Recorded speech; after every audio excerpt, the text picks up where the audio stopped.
네, 9일 부동산 대책이 발표된 지 한 100일 지났습니다.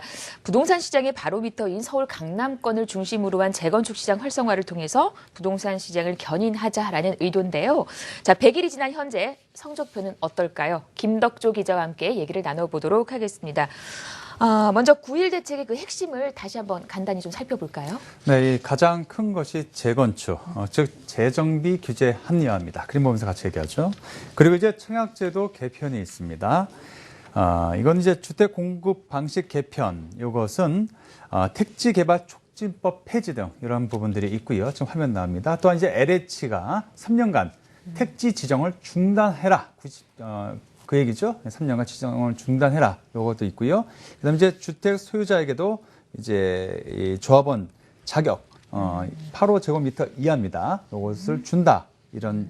이렇게 내용들을 크게 한 4가지 정도로 요약해 볼 수 있습니다. 9일 부동산 대책 핵심을 한번 짚어봤고 그렇다면 이제는 재건축 시장 분위기부터 한번 살펴보도록 하겠습니다. 네. 어떻습니까? 서울 강남권, 강남 4구의 재건축 아파트 가격 추이부터 한번 살펴보겠습니다. 강남 4구라고 하면은 강남, 강동, 서초, 송파 이렇게 4곳을 이야기합니다. 자, 9일 부동산 대책 이후 강남 4구의 아파트 가격은 1.16% 상승을 했습니다. 그런데 지금 그래프 한번 보여주시죠. 아파트 매매 주간 변동률을 보면요. 10월 24일 이후에 마이너스로 돌아섰어요. 마이너스로. 이거니까 앞에 초반에 2달 동안은 참 잘 달렸죠. 예. 대책 효과가 참 미치다가 갑작스럽게 재건축 경기가 꺾였다. 마이너스로 돌아서 가격에 빠졌다는 얘기죠. 네. 이렇게 볼 수 있습니다. 그러면 이제 9일 대책 후에 전국의 아파트 가격은 어땠습니까? 이 강남이 우리나라 부동산 시장의 바로미터입니다. 그렇죠. 강남 재건축의 가격을 사람들이 이렇게 보고 있는 거예요. 전국 아파트 매매 가격은 1.21% 올랐습니다. 그러니까 9월 1일부터 총 봤을 때 그러는 거예요. 지금 이제 100일 동안 총 봤을 때 1.21% 올랐고 수도권은 1.28%, 서울은 1.04% 올랐습니다. 그림 보여주시죠. 그런데 이제 지금 그래프를 보다시피 상승률이 10월 이후에는 급격히 낮아지죠. 서울 같은 경우는 0.01%밖에 안 됩니다. 그러니까 예. 보합 이렇게 보면 되는데요. 자, 이런 것은 이제 전체적으로 봤을 때 전국적으로 아파트 매매 시장이 침체되는 분위기다. 이렇게 이해하시면 될 것 같습니다. 매매 시장 알아봤고요. 그렇다면 이제 전세 시장 분위기는 어땠는지 한번 점검을 해볼까요? 전국적으로 전세값이 1.66% 올랐습니다. 특히 수도권은 2.25%. 말이 2.25%지 100일 동안 2%가 오른 거예요. 엄청나게 올랐다고 볼 수 있습니다. 그렇네요. 그렇게 요약해 보면 될 것 같습니다. 네. 자, 전세 시장까지 만나봤습니다. 이제 또 분양 시장을 한번 점검을 해봐야겠죠. 아까 이제 9일 대책의 핵심에서 간단히 이야기를 했어요. 9일 대책의 최대 수혜는 아마 분양 시장이 아닌가. 청약 제도가 바뀌고 3년 동안 집을 못 짓겠다. 대형 이제 큰 그 지구를 못 만들겠다고 하니까 분양 시장이 뜨거울 수밖에 없는 거죠. 예. 자, 보겠습니다. 물량부터 보겠습니다. 9월부터 전국적으로 12만 3천여 가구가 분양이 됐습니다. 지난해보다 한 14,000여 가구가 많고요. 수도권이 많아진 거에 비해서는 지방 쪽이 확 물량이 늘어나는 게 지금 그래프에서도 보입니다. 자, 그런데 이제 많이 공급한다고 해서 모두가 사는 것은 아니겠죠. 그래서 소비자들의 선택인 올해 순위 내 마감률을 조사를 제가 한번 해봤습니다. 아직 그 자료들이 다른 데서 안 나왔는데요. 한번 보도록 하죠.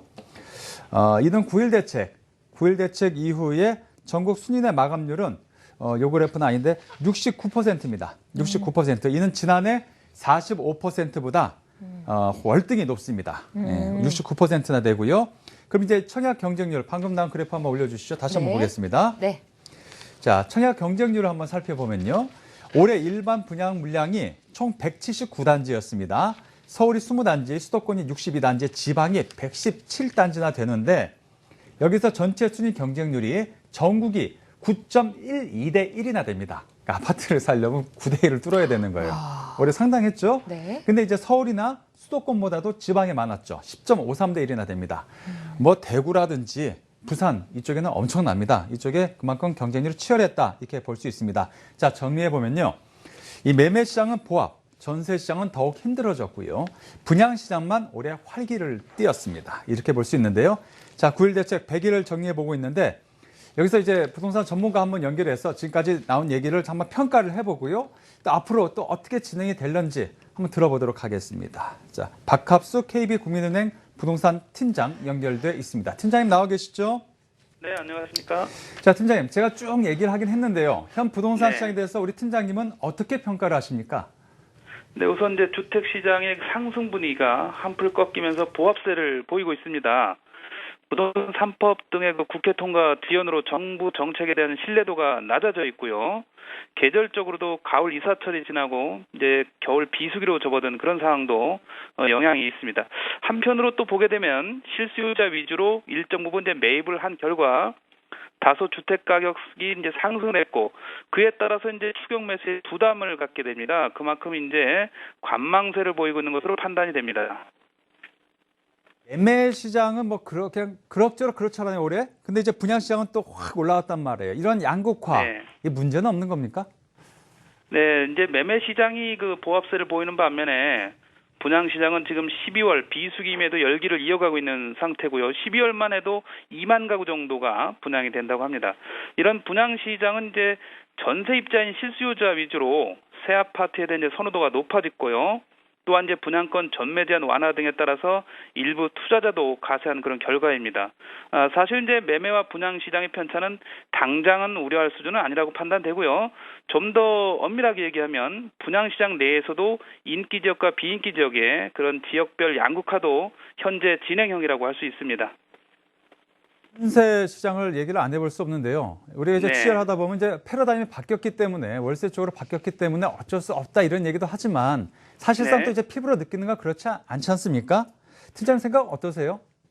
네, 전세 시장은 최대한 지지를 통해서 이 전세를 디딤돌로 해서 매수로 전환하는 이런 정책이 바람직하다고 보고요. 이런 전세 시장 안정을 시키기 위해서는 우선 이제 임대주택 공급이 최선입니다. 아울러서 이제 전세 수요자를 내 집 마련 그 수요로 이렇게 전환할 수 있도록 동기를 부여하는 것이 중요하다고 보여집니다. 우선 이제 그 공공임대주택이 중요한데요. 이 저소득층을 위해서 지역별, 시기별로 철저히 계획을 세워서 진행돼야 됩니다. 발표는 계속해서 몇만 가구를 하겠다고 하는데 막상 지켜지지 않는 이런 용두사미 현상이 과거에도 반복돼 왔습니다. 이걸 이번부터라도 좀 시정해야 될 필요가 있고요. 그다음에 생애 최초 주택 구입자에 대해서는 새롭게 금리라든가 이런 혜택, 자격 대상 완화를 통해서 매수 전환을 유도해서 전체적인 그런 그 선순환 흐름, 전세 입자에서 매수로 전환하는 이런 흐름을 이어가는 것이 반드시 필요하다고 보여집니다. 이 9.1 대책 이후 이제 뭐 그 전에 7.24 대책도 쭉 있었지만 전체적으로 봤을 때 현재 분위기, 이 주택시장 분위기가 이렇게 꺾였다고 봐야 됩니까? 혹자들은 막 그래요. 이런 어떤 위기의식도 느끼고 예. 있거든요. 팀장님 생각은 어떠세요? 사실 이제 그동안 수도권 주택 시장이 자체가 이제 장기적으로 좀 바닥을 다져왔다고 볼 수도 있습니다. 특히 이제 중소형 주택 위주로는 그렇게 하락 우려가 크지는 않다고 보여집니다. 여전히 수요가 몰리고 있기 때문이죠. 이 분야에서는. 지금 당장은 이제 이렇게 보합세를 보이고 있습니다만 내년까지 이어지진 않을 것으로 예상이 됩니다. 특히 이제 서울 같은 경우에는 내년도 아파트 입주 물량이 대폭 감소함에 따라서 이런 이제 부분들이 좀 불식될 개연성이 있고 재건축 재개발 이주 수요까지 몰리게 되면 주택 가격도 소폭 상승하는 형태가 나타날 것으로 예상이 됩니다. 지금 우리가 다 알다시피 국회에 이제 3법이 발목에 잡혀 있고 우리 네. 팀장님께서는 뭐 이제 침체라는 표현을 쓰시지만 저는 위기라는 표현이 저는 귀에 사실 들어오는데 네네. 현 상황에서 이걸 좀 헤쳐나갈 수 있는 방법 뭐 없을까요?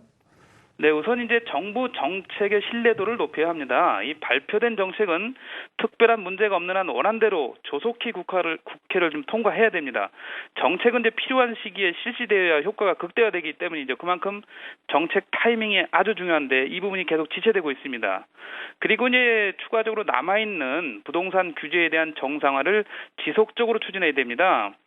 대세 상승기에 만들어진 규제가 아직 지금 5년, 10년이 지나도 그대로 있는 경우가 많습니다. 이런 것들을 조속히 가려내서 정상화시킨다면 시장의 거래 활성화로 연결될 것으로 이렇게 보여집니다. 이었습니다. 네. 네, 이렇게 전문가 전화 연결까지 해봤는데요. 자, 그럼 정리를 한번 해볼까요? 네. 계속 우리가 부르짖고 있는 거예요. 이렇게 네. 정부라든지 국회에서 들어라 하고 계속 부르짖고 있는데요. 예. 현 정부 들어와서 크게 잡고 6번의 대책들이 나왔습니다. 2년 동안 상당히 많이 나왔어요. 그만큼 약발이 안 되기 때문에 계속해서 정책을 쏟아내고 있는 것인데요. 중요한 것은 바로 방향성입니다.